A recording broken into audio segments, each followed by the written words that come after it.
Watch out. Don't turn around. There may be something behind you.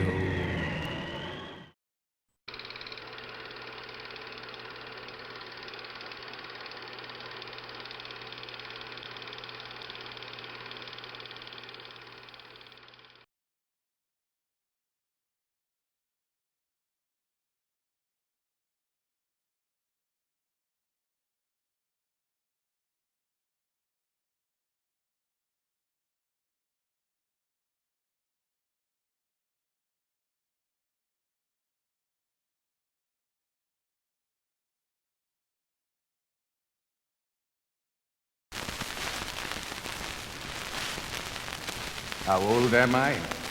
Not nearly as old as I look. Been that way ever since that night when my hair turned white. That night?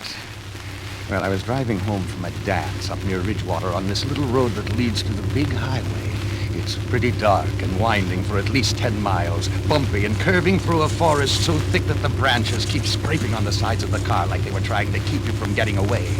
Suddenly, there's somebody in the road right in front of the car. I jammed on the brakes and stopped just in time. There was this shivering young woman. She had jumped into the middle of the road as if she could stop a car just by holding up her hand.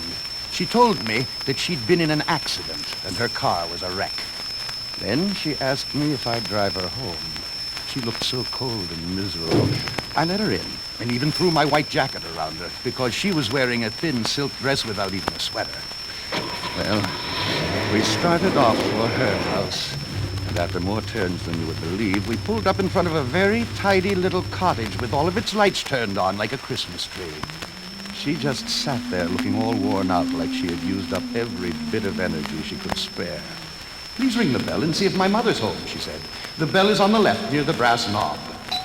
I rang the bell, and the lady who answered looked like an older version of my hitchhiker. Before I even had a chance to speak, she said, "Don't say a word, just come this way." It all seemed very strange, but I followed her anyway. Up the stairs, down a hall, and into a very pretty room. A girl's room, I could tell. And on the table by the bed, there was a picture of a young girl. It was my hitchhiker. But all around the picture, there was a black border. Then the woman beckoned me to follow her back downstairs. I followed her down the stairs, out the door, and past the car. There was nobody in it. We walked a little further and came to a little private cemetery with a grill-work fence around it. We went in and stopped in front of a grave that looked newer than the others. The woman pointed to the grave and said, "My daughter.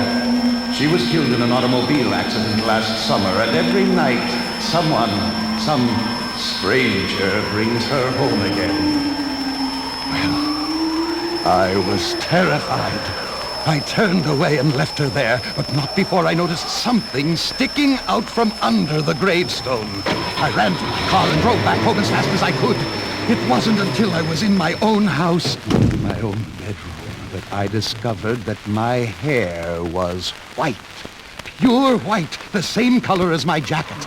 That's what was sticking out from under that gravestone. Just like it had been there ever since the grave was first dug.